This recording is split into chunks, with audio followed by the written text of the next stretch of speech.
Desde o início da vida, os mamíferos são os grandes privilegiados da evolução.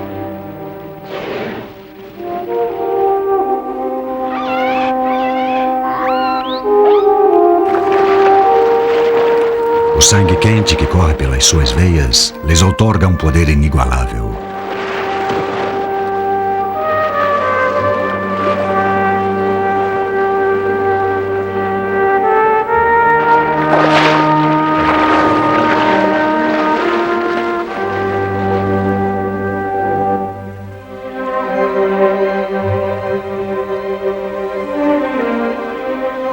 Os mamíferos marinhos se converteram nos soberanos do mar. Nós, que atuamos como donos da terra, pouco sabemos sobre os que regem as profundidades. O seu comportamento nos deixa perplexos. Seus sons intricados, seus cérebros complexos, os laços que estabelecem com as suas proles, os laços que parecem buscar conosco, todos são antigos enigmas que ainda confundem a mente moderna. Aqui, em liberdade, Cousteau e sua equipe não julgarão o mamífero a partir do homem. Eles procurarão descobrir quais visões nos esperam se a família humana, em contrapartida, for vista não mais que um membro da majestosa família dos mamíferos.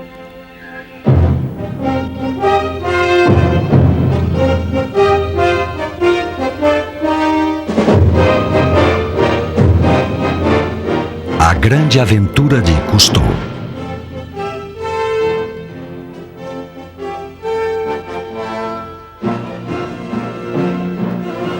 Dedicado à memória de Philippe Cousteau.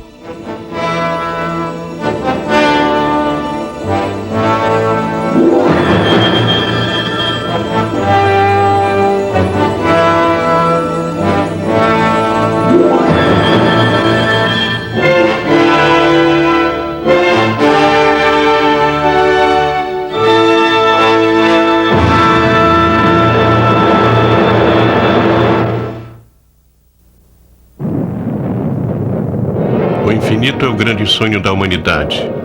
Nós que ansiamos por companhia nos lançamos a planetas distantes, buscando pelo menos uma gota d'água, símbolo cósmico da vida. Até agora só encontramos deserto, desolação, pó. Mas não estamos sozinhos. Decepcionados com a falta de vida no espaço, nos esquecemos de outras possibilidades de vida na Terra. Existe um planeta água.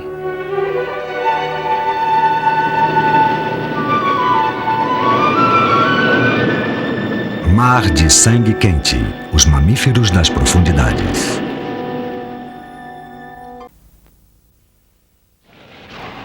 Perambulando por todos os mares da Terra, as baleias assassinas viajam em grupos familiares bem unidos.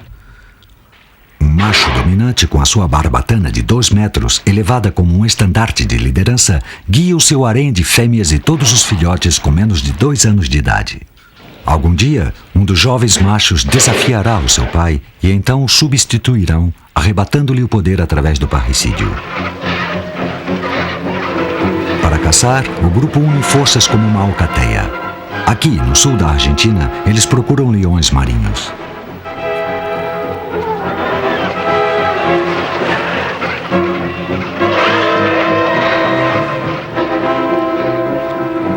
A baleia líder investe contra as rochas. Ela somente quer filhotes. Capturando as peludas criaturas uma a uma e impelindo-as para o mar, o enorme predador agita violentamente a sua presa pelo focinho como um gato sacudindo um rato antes do ataque mortal.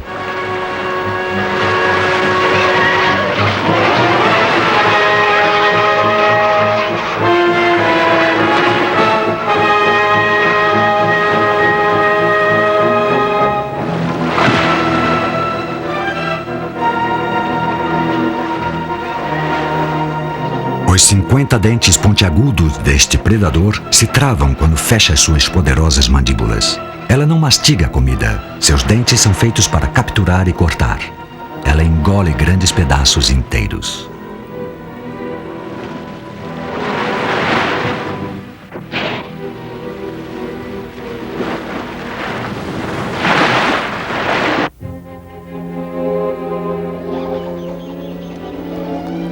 A baleia assassina é carnívora e imprevisível. Alguns pescadores do estado de Washington encurralaram várias baleias assassinas numa baía ao norte de Seattle. Os mergulhadores do Calypso se unem às orcas.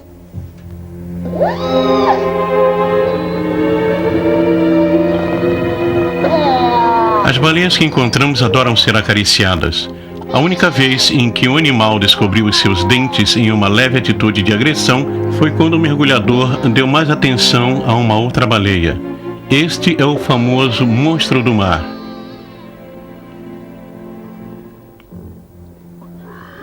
Os humanos consideram o comportamento da baleia assassina desconcertante. Em alguns oceanos, comem leões marinhos, em outros, elas brincam com eles. Embora sejam os únicos animais poderosos o suficiente para constituírem um sério inimigo para outras baleias, não se sabe que tenham comido seres humanos, pelo menos até agora.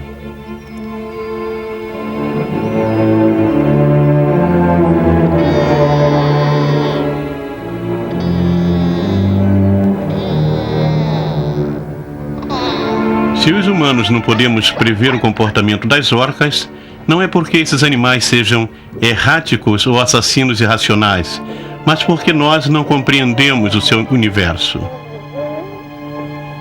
Persistimos em defini-los em termos humanos. Quando elas caçam, dizemos que são sanguinárias, cruéis e impiedosas.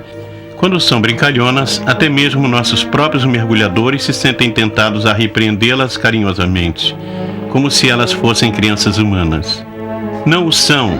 São poderosos animais que apenas esqueceram a sua força por um momento. Tampouco são demônios assassinos. Elas atacam um leão marinho simplesmente como nós atacamos nossos ovos no café da manhã. Elas matam para viver. O ser humano é o único mamífero que mata por prazer e esporte. Pouco antes da primavera, quando os meses de final de inverno se tornam mais rigorosos, as focas da Groenlândia abandonam os mares árticos e migram para dar à luz aos seus filhotes. As fêmeas do grupo maior vêm para cá, para as placas de gelo da costa do Labrador.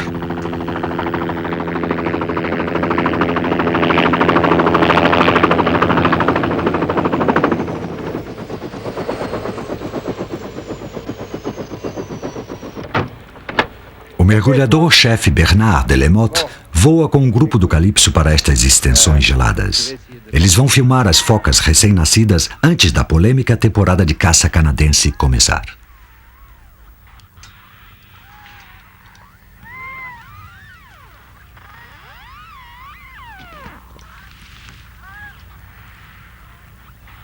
Os recém-nascidos somente possuem uma capa de meio centímetro de gordura para se protegerem do frio. Porém, a pele que lhe confere a sobrevivência também lhe causa morte. Os humanos se apaixonaram por estas peles. Todos os anos, antes dos filhotes mudarem o pelo, os caçadores de focas se apressam em matar mais da metade dos recém-nascidos de 3 a 5 dias de idade. Os filhotes não podem fugir nadando. Eles não aprenderão a nadar até que tenham um mês.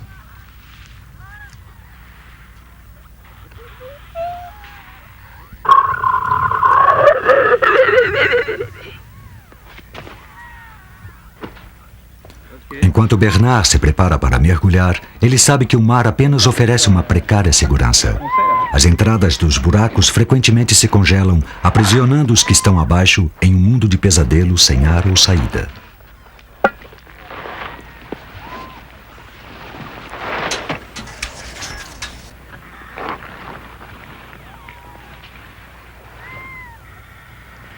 Ça se présente bien?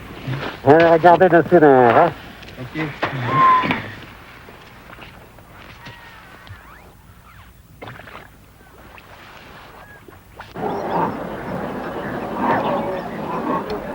As focas adultas pescam e cortejam umas às outras debaixo d'água. Elas podem passar meia hora nas águas a mais de 1 milha de profundidade.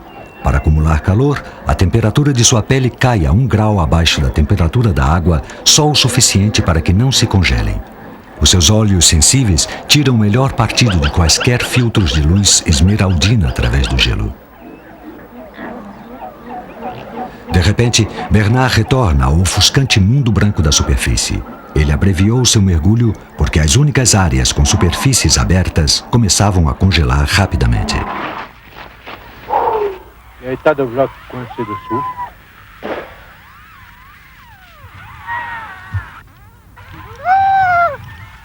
As adaptações das focas contra os perigos de baixo não lhes ajudam em nada contra os perigos de cima. Desde o início do século, a população desses animais foi reduzida à metade. Agora, o governo canadense limita a caça e insiste que a espécie não entrará em extinção. Devido à pressão pública, também exige que os caçadores de foca atinjam os filhotes na cabeça com um bastão regulamentar para assegurar que estejam mortos antes das suas peles serem arrancadas.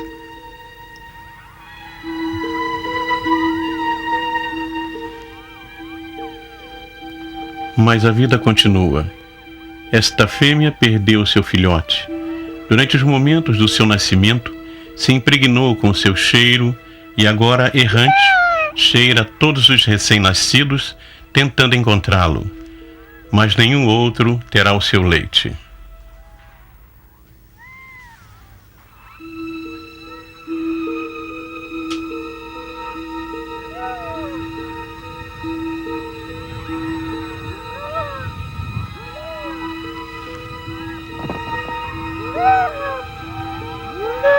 Enquanto isso, a polêmica aumenta.